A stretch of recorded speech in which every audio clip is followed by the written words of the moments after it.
الكرة الأخيرة، الكرة الأخيرة للهلال. مالكم الله رايكوفيتش، مالكم وضاعت.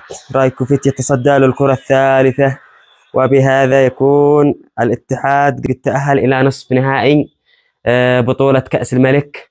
ألف ألف ألف مبروك للأميد وجماهير الأميد، يستاهلون الفوز بنسبة 70%. الاتحاد يكون بطل كأس الملك، خصوصا أنه الهلال والنصر قد غادر هذه البطولة.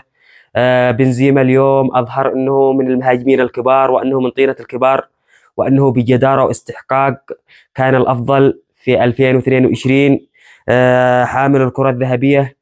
نبارك للاتحاد هذا الانتصار، وأيضا نادي الاتحاد يمتلك حارس كبير أنه الصربي رايكوفيتش.